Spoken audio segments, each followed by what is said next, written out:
সর্বোপরি যারা আপনারা আজকে খাল খনন কর্মসূচিতে স্বতঃস্ফূর্তভাবে অংশগ্রহণ করার জন্য এই কাহারোল তথা বলরামপুরের মানুষ উপস্থিত হয়েছেন, আপনাদেরকে জানাই সশ্রদ্ধ সালাম, অভিনন্দন, নমস্কার এবং জোহার। সম্মানিত উপস্থিতি, আমরা আসুন শহীদ রাষ্ট্রপতি জিয়াউর রহমানের সময় আমরা যেমন স্বেচ্ছাশ্রমে খাল খনন করেছি, এবারও আমরা দেখিয়ে দিতে চাই বাংলাদেশের উন্নয়ন এবং অগ্রগতিতে বাংলাদেশের মানুষ বাংলাদেশ জাতীয়তাবাদী দলের পতাকা তলে জনাব তারেক রহমানের নেতৃত্বে ঐক্যবদ্ধ। কারণ বিএনপি হচ্ছে সেই মানুষের দল যে বিএনপি কথা এবং কাজে সব সময় মিল রাখে, অর্থাৎ কথা যেটি বলে সেটি বাস্তবায়ন করে, শুধু কথার জন্যই কথা বলে না।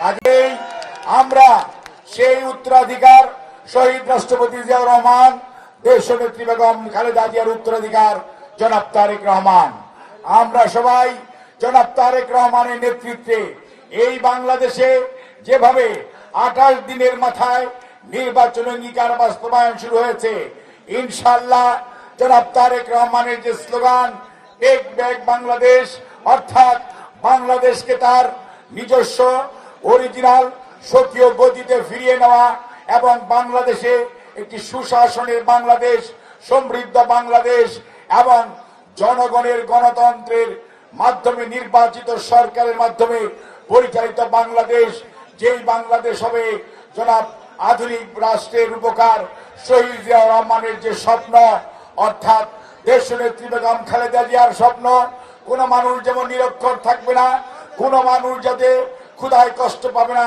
সেই লক্ষ্য বাস্তবায়নের জন্য জনাব তারেক রহমানের নেতৃত্বে আজকে আমরা ঐক্যবদ্ধ। আসুন আমরা সবাই, শুধুমাত্র উনি উদ্বোধন করেছেন, শুরু করেছেন, আমাদের দায়িত্ব হচ্ছে এই 12 কিলোমিটার খালকে পুনর্খনন করে উনার যে উদ্বোধনকৃত খাল সেটি যাতে পানি চলাচল, নিষ্কাশন, সেচের সুবিধা হয় তার বাস্তবায়ন করতে পারি, সেই লক্ষ্যেই কাহারোল তথা আমাদের উপস্থিত মানুষকে আজকে প্রতিজ্ঞাবদ্ধ হতে হবে এবং সেই দায়িত্ব আমাদের পালন করতে হবে। মনে রাখবেন, আমরা বিএনপি কর্মী, আমাদেরকে কথায় নয় কাজে বড় হতে হবে।